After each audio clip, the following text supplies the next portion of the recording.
تمام قسم کی تعریفات، ہر طرح کی حمد و ثنا، بزرگی اور بڑائی اس اللہ تبارک و تعالی کے لیے لائق اور زیبا ہے جو ہمارا مالک ہے، خالق ہے، رازق ہے۔ سب سے بہترین بات اللہ تبارک و تعالی کی بات یعنی قرآن مجید ہے۔ سب سے بہترین راستہ اللہ کے نبی جناب محمد اکرم صلی اللہ علیہ وسلم کا بتایا ہوا راستہ ہے۔ دین میں نکالی ہوئی ہر نئی بات بدعت ہے، ہر بدعت گمراہی ہے، اور گمراہوں کا انجام جہنم کی دہکتی ہوئی آگ میں ہوگا۔ اس کے بعد بے شمار درود و سلام ہوں اس ہستی اقدس و مقدس پر جن کا نام نامی اسم گرامی محمد اکرم صلی اللہ علیہ وسلم ہے۔ محترم حضرات، نوجوان ساتھیوں، عزیز بچوں اور میری آواز کو سننے والی پردہ نشین ماؤں اور بہنوں، آج کے اس خطبہ جمعہ میں جس موضوع کو لے کر میں آپ حضرات کے سامنے حاضر ہوا ہوں وہ ہے ازدواجی زندگی کی الجھنیں اور اسوہ نبوی صلی اللہ علیہ وسلم۔ محترم حضرات، خطبہ مسنونہ کے بعد قرآن مجید کی ایک آیت کریمہ آپ حضرات کے روبرو تلاوت کی گئی۔ یہ آیت کریمہ سورہ نساء کے اندر موجود ہے۔ اس آیت کریمہ میں اللہ تبارک و تعالی نے ازدواجی زندگی کے سلسلے میں، میاں بیوی کی زندگی کے سلسلے میں ایک اہم تعلیم دی ہے۔ قرآن مجید میں اللہ تبارک و تعالی نے فرمایا وَإِنْ خِفْتُمْ شِقَاقَ بَيْنِهِمَا فَابْعَثُوا حَكَمًا مِّنْ أَهْلِهِ وَحَكَمًا مِّنْ أَهْلِهَا إِنْ يُرِيدَا إِصْلَاحًا يُوَفِّقِ اللَّهُ بَيْنَهُمَا إِنَّ اللَّهَ كَانَ عَلِيمًا خَبِيرًا۔ اللہ تبارک و تعالی اس آیت کریمہ کے اندر بیان فرما رہا ہے کہ اگر تمہیں کسی بھی میاں بیوی کے سلسلے میں جدائی کا اندیشہ ہو، رشتے کے ٹوٹ جانے کا خوف ہو، فَابْعَثُوا حَكَمًا مِّنْ أَهْلِهِ وَحَكَمًا مِّنْ أَهْلِهَا، تو ایسا کرو لڑکے کی جانب سے، لڑکے کے خاندان والوں کی طرف سے کسی سمجھدار انسان کو اور لڑکی کے خاندان کی طرف سے کسی سمجھدار انسان کو صلح کروانے کے لیے بٹھاؤ۔ ان یریدا اصلاحا یوفق اللہ بینہما، اگر یہ دونوں اصلاح کی نیت سے بیٹھیں گے اللہ رب العالمین کی مدد شامل حال رہے گی اور یہ اپنی گفتگو میں اپنے مقصد میں کامیاب ہو جائیں گے۔ ان اللہ کان علیما خبیرا، بے شک اللہ رب العالمین ہر چیز کو جاننے والا اور ہر بات کی خبر رکھنے والا ہے۔ حضرات، میری، آپ کی اور ہم سب کی زندگی کا ایک اہم ترین حصہ ازدواجی زندگی سے جڑا ہوا ہے۔ ازدواجی زندگی میں جو بھی مسائل آتے ہیں، جو بھی الجھنیں آتی ہیں، اس سلسلے میں پیارے نبی جناب محمد اکرم صلی اللہ علیہ وسلم کی تعلیمات کیا رہیں، پیارے نبی جناب محمد اکرم صلی اللہ علیہ وسلم کا اسوہ کیا رہا۔ میاں بیوی جب اپنے مسئلوں کو لے کر پیارے نبی جناب محمد اکرم صلی اللہ علیہ وسلم کے پاس آیا کرتے تھے، آپ صلی اللہ علیہ وسلم کیسے ان کے مسئلوں کو حل کیا کرتے تھے، آج کے خطبہ جمعہ میں اسی حوالے سے چند ایک باتیں آپ حضرات کے سامنے مختصراً طور پر رکھنے کی کوشش کروں گا۔ محترم حضرات، ازدواجی زندگی کے حوالے سے پیارے نبی جناب محمد اکرم صلی اللہ علیہ وسلم کی سیرت طیبہ، آپ صلی اللہ علیہ وسلم کی حیات مبارکہ، احادیث رسول صلی اللہ علیہ وسلم، کتب ستہ، کتب احادیث کا جب ہم اور آپ مطالعہ کرتے ہیں تو ایک طرف ہمیں یہ بات معلوم ہوتی ہے کہ پیارے نبی جناب محمد اکرم صلی اللہ علیہ وسلم نے نظریاتی تعلیمات کا ہمیں اور آپ کو جو ہے ایک بڑا سلسلہ ہمارے اور آپ کے سامنے آ جائے گا، اور وہیں دوسری طرف ان تعلیمات کو پیارے نبی جناب محمد اکرم صلی اللہ علیہ وسلم نے پریکٹیکل لائف میں کیسے نافذ کیا۔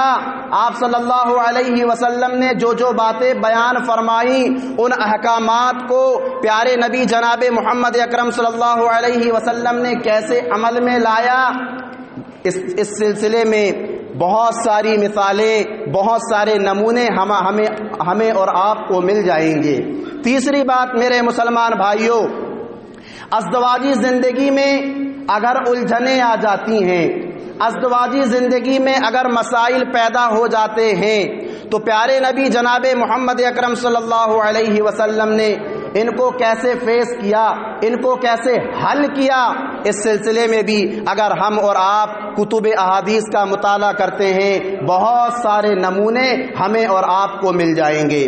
محترم حضرات، جہاں تک تعلیمات کی بات ہے تو اللہ کے نبی جناب محمد اکرم صلی اللہ علیہ وسلم نے میاں اور بیوی دونوں کو ایسی بنیادی تعلیمات دی ہیں کہ اگر میاں اور بیوی پیارے نبی جناب محمد اکرم صلی اللہ علیہ وسلم کی بتائی ہوئی ان بنیادی تعلیمات کو اپنی ازدواجی زندگی میں شامل کر لیتے ہیں، اللہ کی قسم ان کی ازدواجی زندگی جنت نظیر ہو جائے گی، ان کی ازدواجی زندگی جنت نظیر بن جائے گی۔ میرے مسلمان بھائیوں، بنیادی تعلیم کیا ہے؟ شریعت کہتی ہے کہ عورت کو یہ مان کر چلنا ہے، عورت کو یہ مان کر چلنا ہے کہ میرا شوہر، میں ماتحت ہوں اور میرا شوہر مجھ پر حاکم ہے، مجھ پر قوام ہے، مجھ پر نگہبان ہے۔ عورت اگر اپنے شوہر کو اپنے اشاروں پر نچاتی ہے، عورت اگر اپنے شوہر کو اپنے حکم کا پابند بنا لیتی ہے، یہ مزاج عورت کے اندر صحیح نہیں ہے، شریعت نے اس مزاج کو پسند نہیں کیا ہے۔ عورت کو یہ مان کر کے چلنا ہے کہ میں ماتحت ہوں، میرا شوہر مجھ پر حاکم ہے، مجھ پر قوام ہے، میرا نگہبان ہے۔ قرآن مجید کے اندر اللہ تبارک و تعالی نے صاف اور واضح طور پر بیان فرما دیا، الرجال قوامون علی النساء، الرجال قوامون علی النساء، عورتوں پر مردوں کو حاکم بنایا گیا ہے، عورتوں پر مردوں کو قوام بنایا گیا ہے، عورتوں پر مردوں کو نگہبان بنایا گیا ہے۔ میری پیاری اسلامی ماؤں، میری پیاری اسلامی بہنوں، اگر آپ چاہتی ہو کہ آپ کی ازدواجی زندگی میں سکون ہو، آپ کی ازدواجی زندگی میں چین ہو، آپ کی ازدواجی زندگی خوشحال گزرے، تو جو مقام اللہ تبارک و تعالی نے شوہر کو دیا ہے وہ مقام تم بھی دو، اپنے شوہروں کو اپنا حاکم سمجھو، اپنا نگہبان سمجھو، قوام سمجھو۔ پھر میرے مسلمان بھائیوں، اس کے بعد بنیادی تعلیم پر آپ لوگ جو ہے دھیان دیجئے گا۔ یہ مردوں کو مقام دیا گیا ہے، یہ شوہروں کو مقام دیا گیا ہے۔ اس کے بعد اس حاکم مرد کو، جس کو اللہ تبارک و تعالی نے حاکم بنایا ہے، جس کو اللہ تبارک و تعالی نے قوام بنایا ہے، نگہبان بنایا ہے، یہ اپنے اختیارات کا کہیں غلط استعمال نہ کر لے۔ اس لیے شریعت مرد کو سمجھاتی ہے، شریعت شوہروں کو سمجھاتی ہے کہ عورت کو تمہارے لیے ضروری ہے کہ عورت کو اس کی کمزوری کے ساتھ قبول کرو، عورت کو اس کی کمزوری کے ساتھ قبول کرو۔ میں یہ چاہوں کہ میری بیوی کے اندر ہر وہ چیز پائی جائے، ہر وہ خوبی پائی جائے، ہر وہ صفات پائی جائیں جو مجھے پسند ہیں۔ میری بیوی کے اندر کوئی ایسی کمزوری نہ ہو، کوئی ایسا عیب نہ ہو، کوئی ایسا نقص نہ ہو جس کو میں ناپسند کرتا ہوں۔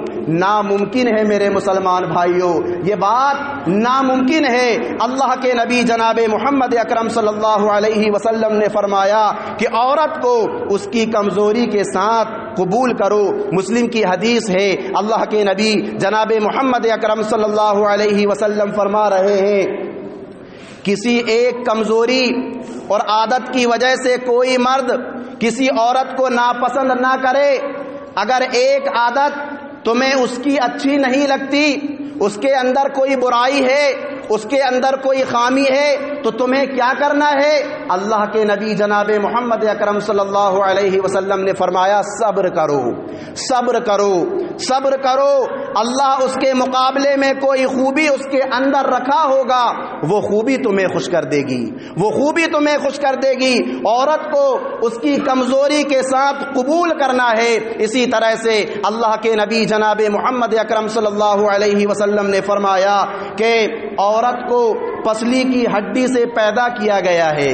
پسلی کی ہڈی ٹیڑھی ہوتی ہے، اس کو اگر ہم سیدھا کرنے کی کوشش کریں گے وہ ٹوٹ جائے گی. اللہ کے نبی جناب محمد اکرم صلی اللہ علیہ وسلم نے فرمایا کہ عورت کو پسلی کی ہڈی سے پیدا کیا گیا ہے، اس کے اندر کہیں نہ کہیں کوئی نہ کوئی کمی ہمیں اور آپ کو ضرور ملے گی. اب اگر ہم یہ چاہیں کہ وہ کمی فوراً صحیح ہو جائے، وہ صحیح و سالم ہو جائے، اس کے اندر سے وہ عیب ختم ہو جائے، یاد رکھیے ہماری یہ زبردستی ازدواجی زندگی میں خلل پیدا کر سکتی ہے، معاملہ خلا اور طلاق تک پہنچ سکتا ہے. ہمیں اور آپ کو اس کی طرف توجہ دینا چاہیے. اللہ کے نبی جناب محمد اکرم صلی اللہ علیہ وسلم نے فرمایا کہ تم میں سب سے اچھا شخص وہ ہے، تم میں سب سے اچھا شخص وہ ہے جو اپنے اہل و عیال کے حق میں سب سے بہتر ہو، اپنے اہل و عیال کے حق کا خیال رکھتا ہو.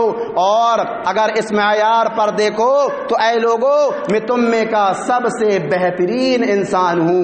اللہ کے نبی جناب محمد اکرم صلی اللہ علیہ وسلم نے حج کے موقع پر نصیحت اور وصیت کرتے ہوئے کہا استوصوا بالنساء خیرا، استوصوا بالنساء خیرا، کہ لوگوں اپنی عورتوں کے معاملے میں، اپنی بیویوں کے سلسلے میں میری خیر کی وصیت کو قبول کر لو، یعنی کہ ان کے ساتھ اچھا برتاؤ کرو، ان کے ساتھ اچھا سلوک کرو. بہرحال میرے مسلمان بھائیوں، اس طرح کی بہت ساری نظریاتی تعلیمات ہمیں اور آپ کو کتب احادیث کے اندر مل جائیں گی.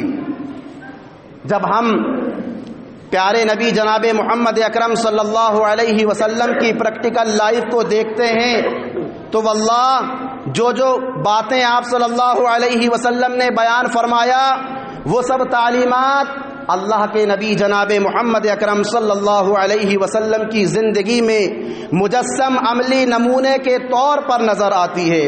دنیا نے، اللہ کی قسم، دنیا نے آپ سے بہتر کوئی شوہر اس زمین پر نہیں دیکھا.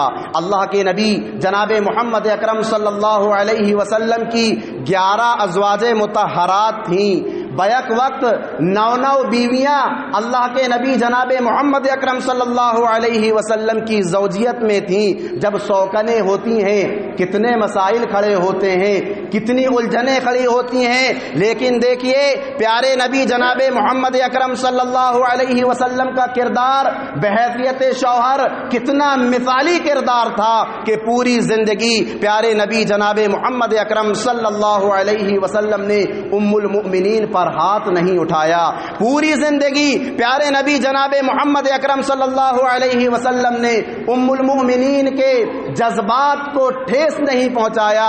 پیارے نبی جناب محمد اکرم صلی اللہ علیہ وسلم نے پوری زندگی ام المؤمنین کو برا بھلا نہیں کہا. اور اتنا ہی نہیں میرے پیارے اسلامی بھائیوں، اللہ کے نبی جناب محمد اکرم صلی اللہ علیہ وسلم ام المؤمنین کی تمناؤں کا اس قدر لحاظ رکھا کرتے تھے.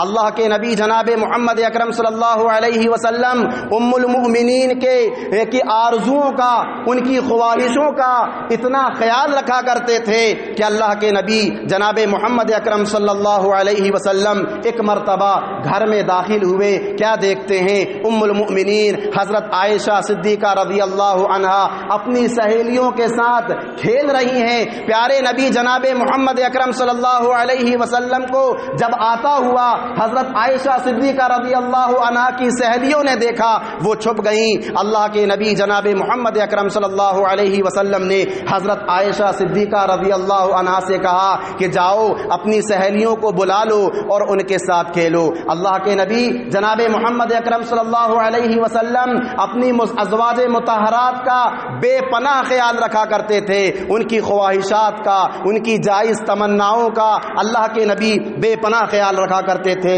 ایک اور حدیث سنیے کہ مکہ مکرمہ میں اور مدینہ منورہ میں حبشی لوگ مسجد میں پہلوانی کے کرتب کبھی کبھار دکھایا کرتے تھے، وقتاً فوقتاً دکھایا کرتے تھے۔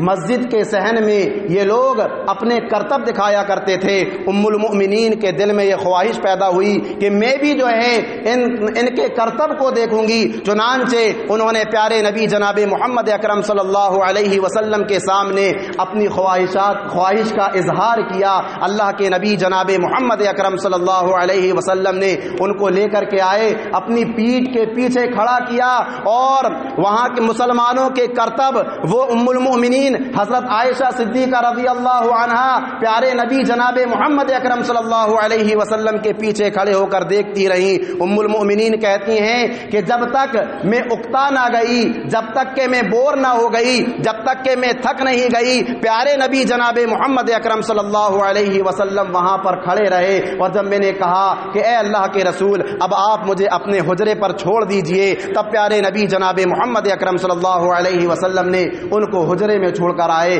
میرے مسلمان بھائیوں، ام المؤمنین حضرت عائشہ صدیقہ رضی اللہ عنہا اپنے دور میں جب یہ حدیث سنا رہی تھیں تو اس وقت کے جو لوگ وہاں پر موجود تھے، ام المؤمنین حضرت عائشہ صدیقہ رضی اللہ عنہا وہاں موجود لوگوں سے کہتی ہیں کہ اے شوہروں دیکھا پیارے نبی جناب محمد اکرم صلی اللہ علیہ وسلم کے مزاج کو کہ وہ امہات المؤمنین کی خواہشوں کا، ان کی جائز تمناؤں کا کس قدر لحاظ کرا کرتے تھے۔ لہٰذا تمہارے لیے ضروری ہے کہ تم بھی اپنی بیویوں کی جائز تمناؤں کو پورا کرو، ان کی جائز خواہشات کو پورا کرو۔ میرے مسلمان بھائیوں، یاد رکھیے مسائل پیدا ہوتے ہیں اور ہر جگہ پیدا ہوتے ہیں۔ اللہ نے مزاج ہی کچھ ایسا بنایا ہے، اللہ نے طبیعتیں ہی کچھ ایسی بنائی ہیں۔ اس بات کو بھی یاد رکھیے کہ یہ زندگی امتحان ہے۔ اللہ تبارک و تعالی نے قرآن مجید کے اندر فرمایا وَجَعَلْنَا بَعْضَكُمْ لِبَعْضٍ فِتْنَةً وَجَعَلْنَا بَعْضَكُمْ لِبَعْضٍ فِتْنَةً۔ یہ زندگی جو ہے امتحان گاہ ہے، آزمائش ہے۔ اللہ رب العالمین ہم سے اور آپ سے یہاں پر امتحان لے رہا ہے۔ کیسے امتحان لے رہا ہے؟ میرا امتحان آپ سے لے رہا ہے، آپ کا امتحان مجھ سے لے رہا ہے۔ اسی طرح سے ایک باپ کا امتحان بیٹے سے لے رہا ہے، بیٹے کا امتحان باپ سے لے رہا ہے، پڑوسی کا امتحان پڑوسی سے لے رہا ہے، شوہر کا امتحان بیوی سے لے رہا ہے اور بیوی کا امتحان شوہر سے لے رہا ہے۔ اللہ تبارک و تعالی نے قرآن مجید کے اندر فرمایا وَجَعَلْنَا بَعْضَكُمْ لِبَعْضٍ فِتْنَةً۔ اے لوگو، ہم نے تم سے ہر ایک کو دوسرے کا امتحان بنایا ہے۔ اتصبرون، اللہ تبارک و تعالی سوال کرتے ہوئے کہہ رہا ہے کہ کیا تم لوگ صبر کرو گے؟ کیا تم لوگ صبر کرو گے؟ پتہ یہ چلا کہ اس امتحان میں مسائل آنے والے ہیں، اس امتحان میں الجھنیں آ کر رہیں گی۔ ہمیں اور آپ کو یہاں پر صبر کے دامن کو مضبوطی سے تھامے رکھنا ہے۔ میرے مسلمان بھائیوں، میاں بیوی کتنے ہی با اخلاق کیوں نہ ہوں، میاں بیوی کتنے ہی دیندار کیوں نہ ہوں، میاں بیوی کتنے ہی تعلیم یافتہ کیوں نہ ہو، میاں بیوی کتنے ہی شریف کیوں نہ ہو، کبھی نہ کبھی مزاج میں ٹکراؤ ہو ہی جاتا ہے، کبھی نہ کبھی طبیعتوں میں ٹکراؤ ہو ہی جاتا ہے، کہیں نہ کہیں مسائل آ ہی جاتے ہیں، کہیں نہ کہیں الجھنیں پیدا ہو ہی جاتی ہیں۔ اللہ کے نبی جناب محمد اکرم صلی اللہ علیہ وسلم نے بہترین نمونہ پیش کیا ہے۔ مسئلے جب پیدا ہوتے ہیں حل بھی موجود ہیں، حل کیسے کیے جاتے ہیں۔ پیارے نبی جناب محمد اکرم صلی اللہ علیہ وسلم کی اس واقعے سے اس کا جو ہے اندازہ لگائیے۔ اللہ کے نبی جناب محمد اکرم صلی اللہ علیہ وسلم حضرت فاطمہ رضی اللہ عنہا کے گھر میں جاتے ہیں۔ گھر پہنچ کر حضرت فاطمہ رضی اللہ عنہا سے پوچھتے ہیں، اے فاطمہ علی کہاں گئے ہیں؟ حضرت فاطمہ رضی اللہ عنہا کہتی ہیں، اے اللہ کے رسول وہ مجھ سے ناراض ہو گئے، مجھ سے ناراض ہو کر وہ گھر سے باہر چلے گئے ہیں۔ اللہ اکبر۔ حضرت فاطمہ رضی اللہ عنہا کون ہیں؟ اللہ کے نبی جناب محمد اکرم صلی اللہ علیہ وسلم کی بیٹی۔ حضرت علی رضی اللہ عنہ کون ہیں؟ پیارے نبی جناب محمد اکرم صلی اللہ علیہ وسلم کے داماد۔ علی فاطمہ سے ناراض ہو گئے، فاطمہ علی سے ناراض ہو گئیں، دونوں میں بحث و مباحثہ ہو رہا ہے، دونوں میں تکرار ہو رہا ہے۔ دنیا میں وہ کون سے میاں بیوی ہیں جو ان الجھنوں سے بچ سکتے ہیں؟ دنیا میں وہ کون سا جوڑا ہے جو ان مصیبتوں سے بچ سکتا ہے؟ یاد رکھیے الجھنیں آئیں گی، مسائل پیدا ہو کر رہیں گے، ضرورت اس بات کی ہے کہ گھر کا بڑا جو ہے خاندان کا جو ذمہ دار ہے، جب اس طرح کے مسئلے پیدا ہوں فوری طور پر وہ قدم اٹھائے اور مسئلوں کو حل کرنے کی کوشش کرے، جیسا پیارے نبی جناب محمد اکرم صلی اللہ علیہ وسلم نے کیا۔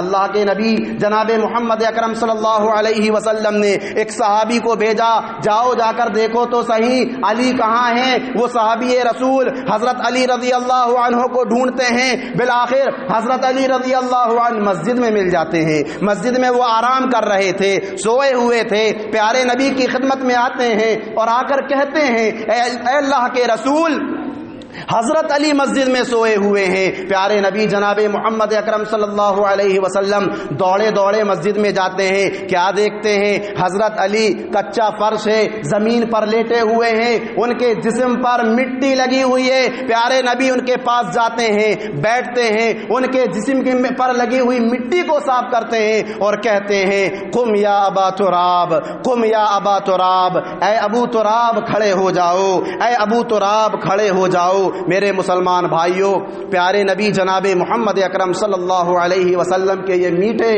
بول، پیارے نبی جناب محمد اکرم صلی اللہ علیہ وسلم کے یہ میٹھے دو جملے حضرت علی رضی اللہ عنہ کے جسم پر جو زخم لگا ہوا تھا اس پر جو ہے مرہم کا کام کر گئے۔ وہ فوراً کھڑے ہو جاتے ہیں، پیارے نبی جناب محمد اکرم صلی اللہ علیہ وسلم کے ساتھ فاطمہ رضی اللہ عنہا کے پاس چلے جاتے ہیں۔ حضرت علی فاطمہ سے خوش ہو گئے، حضرت فاطمہ حضرت علی سے خوش ہو گئیں۔ یاد رکھیے میرے مسلمان بھائیوں، ہر وقت یہاں پر ایک بات یاد رکھیے کہ یہ جو یہ روایت ہے، یہ جو حدیث ہے، اس حدیث میں کہیں بھی ہمیں یہ ثبوت نہیں ملتا کہ پیارے نبی جناب محمد اکرم صلی اللہ علیہ وسلم نے حضرت علی سے پوچھا ہو کہ تمہاری کیا شکایت ہے، اور حضرت فاطمہ رضی اللہ عنہا سے پوچھا ہو کہ تمہاری کیا شکایت ہے۔ یاد رکھیے ہر وقت مسئلے کی تفصیل جاننے کی ضرورت نہیں ہوتی، کبھی خاندان کے بڑے، کبھی معاشرے کے اہل علم دیندار لوگوں کے دو بول ہی کافی ہو جاتے ہیں اور میاں بیوی شرمندہ ہو کر صلح کر لیتے ہیں اور دلوں میں پایا جانے والا غبار چلا جاتا ہے۔ میرے مسلمان بھائیوں، اس سے بھی آگے بڑھیے کہ یہ معاملے ایسے ہیں کہ ہر گھر میں یہ پیدا ہوتے ہیں، چاہے وہ کتنے ہی دیندار کیوں نہ ہوں، کتنے ہی متقی اور پرہیزگار کیوں نہ ہوں۔ مسند احمد کی حدیث ہے، اللہ کے حضرت ابو بکر صدیق رضی اللہ عنہ پیارے نبی جناب محمد اکرم صلی اللہ علیہ وسلم کے گھر تشریف لے کر جاتے ہیں، کیا دیکھتے ہیں؟ حضرت عائشہ صدیقہ رضی اللہ عنہا اور پیارے نبی جناب محمد اکرم صلی اللہ علیہ وسلم کے درمیان بحث و مباحثہ ہو رہا ہے، تکرار ہو رہی ہے۔ حضرت عائشہ صدیقہ رضی اللہ عنہا اونچی آواز میں پیارے نبی جناب محمد اکرم صلی اللہ علیہ وسلم سے بات کر رہی ہیں۔ ابو بکر صدیق رضی اللہ عنہ نے جب یہ ماجرا دیکھا، جب یہ صورتحال دیکھی، غصے میں آ گئے اور لپک کر حضرت عائشہ صدیقہ رضی اللہ عنہا کو مارنے کے لیے گئے۔ یاد رکھیے ام المؤمنین حضرت عائشہ صدیقہ رضی اللہ عنہا میرے لیے اور آپ کے لیے ماں ہیں، ام المؤمنین ہیں۔ حضرت ابو بکر صدیق صدیق رضی اللہ عنہ کی وہ بیٹی تھی، جب انہوں نے دیکھا کہ حضرت عائشہ صدیقہ رضی اللہ عنہا پیارے نبی جناب محمد اکرم صلی اللہ علیہ وسلم سے بحث و تکرار کر رہی ہیں، لب کے ہاتھ اٹھا کر ان کو مارنے کے لیے پیارے نبی جناب محمد اکرم صلی اللہ علیہ وسلم حضرت عائشہ صدیقہ رضی اللہ عنہا کے سامنے آ گئے۔ حضرت ابو بکر صدیق رضی اللہ عنہ رک گئے اور غصے میں گھر سے باہر نکل گئے۔ پیارے نبی جناب محمد اکرم صلی اللہ علیہ وسلم نے حضرت عائشہ رضی اللہ عنہا کی طرف دیکھا اور کہا، اے عائشہ دیکھا میں نے تم کو کیسے بچا لیا۔ میرے مسلمان بھائیوں، رات گئی، بات گئی، 2 دن گزر گئے، حضرت ابو بکر صدیق رضی اللہ عنہ دوبارہ پیارے نبی جناب محمد اکرم صلی اللہ علیہ وسلم کی خدمت میں حاضر ہوئے، دروازے میں داخل ہوئے، کیا دیکھتے ہیں؟ ماحول بدلا ہوا ہے، اپنائیت کا ماحول ہے، محبت کا ماحول ہے۔ حضرت عائشہ صدیقہ رضی اللہ عنہا پیارے نبی جناب محمد اکرم صلی اللہ علیہ وسلم کے آگے پیچھے گھوم رہی ہیں، ان کی خدمت کر رہی ہیں۔ بڑے خوش ہوئے اور کہا کہ اے عائشہ اور پیارے نبی جناب محمد اکرم صلی اللہ علیہ وسلم، پرسوں کے دن تم لوگوں نے مجھے اپنی جنگ میں شامل کیا تھا، آج اپنائیت کا ماحول ہے، آج کا ماحول بڑا خوشگوار ہے، اس ماحول میں بھی مجھے شامل کر لیجئے۔ پیارے نبی جناب محمد اکرم صلی اللہ علیہ وسلم نے کہا کہ ہم نے تمہیں شریک کر لیا، ہم نے تمہیں شریک کر لیا۔ اسی طرح سے میرے پیارے اسلامی بھائیوں، پیارے نبی جناب محمد اکرم صلی اللہ علیہ وسلم کی حیات طیبہ اور سیرت ازدواجی زندگی کے مسائل کا ایک حل یہ بھی بتاتی ہے کہ میاں بیوی کے درمیان اختلافات ہیں، پھوٹ ہے، مسئلے ہیں، اس طرح کے معاملات ہیں، الجھنیں ہیں۔ کہا صلح کا ایک راستہ یہ بھی ہے کہ میاں بیوی کے درمیان کمپرومائز کروانے کے لیے، صلح کرانے کے لیے دونوں میں سے کوئی اپنے ایک حقوق سے، دونوں میں سے کوئی ایک اپنے حقوق سے تنازل اختیار کر لے۔ شوہر کے حقوق رکھے گئے ہیں، بیوی کے حقوق شریعت میں رکھے گئے ہیں۔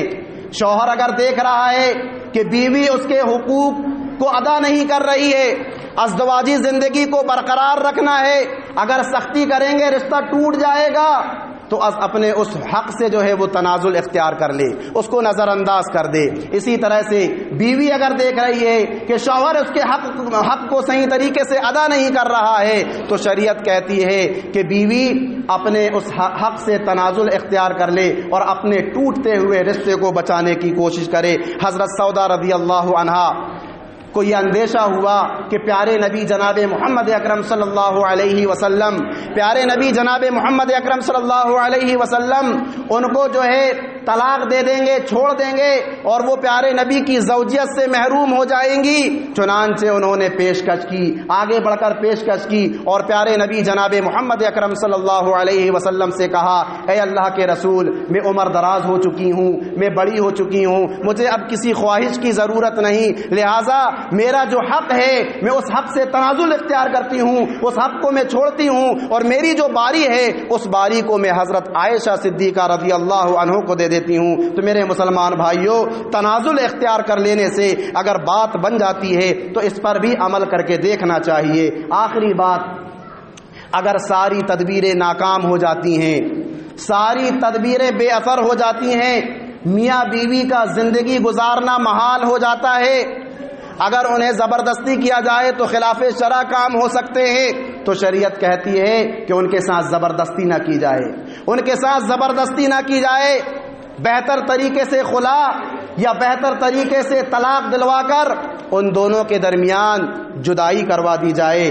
بسا اوقات میاں بیوی کے درمیان تعلقات اتنے بگڑ جاتے ہیں، اتنے بگڑ جاتے ہیں، دلوں میں نفرت اتنی زیادہ ہو جاتی ہے کہ کچھ بھی کر لو اب شوہر کے دل میں محبت لوٹ کر آنے والی نہیں، کچھ بھی کر لو اب بیوی کے دل میں محبت لوٹ کر آنے والی نہیں۔ زبردستی اگر ہم کریں گے، ساتھ پر رہنے کے لیے مجبور اگر ہم کریں گے، روزانہ لڑائی ہوگی، روزانہ جھگڑے ہوں گے، کوئی راستہ نہیں ہے، کوئی سبیل نہیں ہے۔ شریعت کہتی ہے بہتر طریقے سے اچھے انداز میں ان کے درمیان خلا کرا دی جائے، ان کے درمیان جدائی ڈال دی جائے، طلاق کروا دی جائے۔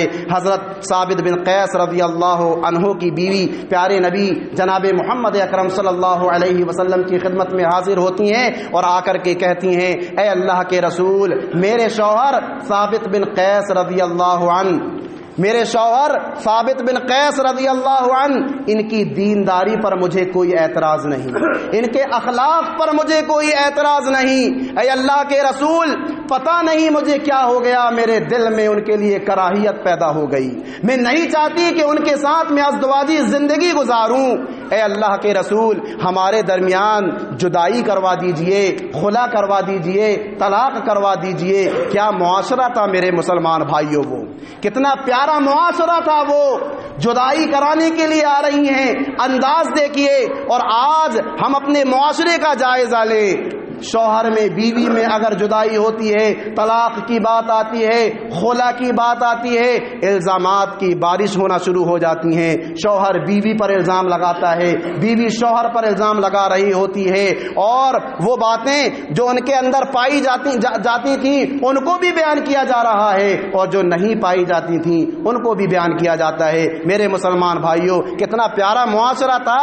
ثابت بن قیس رضی اللہ عنہ کی بیوی پیارے نبی جناب محمد اکرم صلی اللہ علیہ وسلم کے پاس آتی ہیں اور آ کر کہتی ہیں اے اللہ کے رسول، ثابت بن قیس کے تعلق سے، ان کی دینداری کے تعلق سے مجھے کوئی اعتراض نہیں، مطلب یہ ہے کہ وہ دیندار ہیں، ان کے اخلاق سے مجھے کوئی اعتراض نہیں، مطلب یہ ہے کہ وہ اچھے اخلاق والے بھی ہیں۔ اے اللہ کے نبی، میرا دل نہیں چاہتا کہ میں ان کے ساتھ رہوں، میرے دل میں ان کی محبت ختم ہو گئی ہے۔ اللہ کے نبی جناب محمد اکرم صلی اللہ علیہ وسلم نے ثابت بن قیس رضی اللہ عنہ کو بلایا، وہ سارا ماجرا ان کے سامنے رکھا۔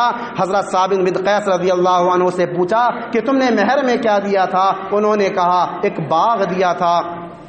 اللہ کے نبی جناب محمد اکرم صلی اللہ علیہ وسلم نے اس خاتون سے کہا کہ یہ باغ ان کو واپس کر دیجئے، اور ثابت بن قیس رضی اللہ عنہ سے کہا کہ ان کو ایک طلاق دے کر چھٹکارا حاصل کر لیجئے۔ تو میرے مسلمان بھائیوں، یہ ازدواجی زندگی میں جو الجھنیں آتی ہیں، جو مصیبتیں آتی ہیں، جو تکلیفیں آتی ہیں، ان کا حل ہمیں اور آپ کو کیسے کرنا چاہیے، یہ پیارے نبی جناب محمد اکرم صلی اللہ علیہ وسلم کی زندگی میں موجود ہے۔ ایک دو لائن کی بات بول کر میں اپنی بات کو ختم کر دوں گا۔ آج ہم میں سے ہر شخص کے دل میں خواہش ہے مسجدوں کو آباد کرنے کی، مسجدوں میں پیسہ لگانے کی۔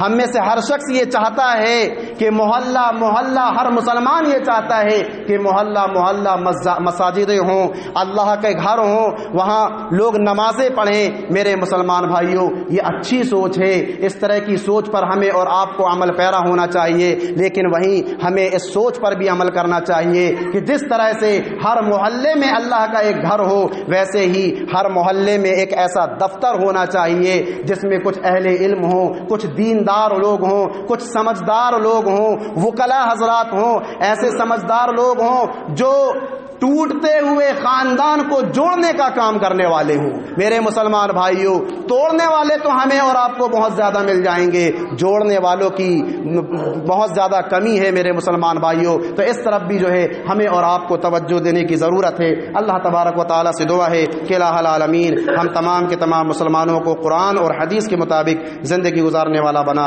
الہ العالمین ہمارے وہ بھائی، ہماری وہ بہنیں جو بیمار ہیں، جو حادثات کا شکار ہو چکے ہیں، پروردگارہ تو نے شفاء کاملہ عاجلہ عطا فرما۔ الہ العالمین ہمارے اپنے ایک بھائی نے دعا کی درخواست کی ہے، وہ بہت زیادہ بیمار ہیں، دماغی ٹینشن میں ہیں، پروردگارہ تو ان کو شفاء کاملہ عاجلہ عطا فرما۔ الہ العالمین ہمارے وہ بھائی، ہماری وہ بہنیں جو اس دنیا سے رخصت ہو گئے، پروردگارہ تو ان کے گناہوں کو معاف کر دے، ان کی نیکیوں کو قبول کر لے، ان کی قبر کو جنت کا باغیچہ بنا دے۔ الہ العالمین ہم تمام کے تمام مسلمانوں کو بروز قیامت جہنم کی دہکتی ہوئی آگ سے بچا کر اپنی جنت میں داخل فرما۔ آمین ثم آمین۔ وآخر دعوانا ان الحمد للہ رب العالمین۔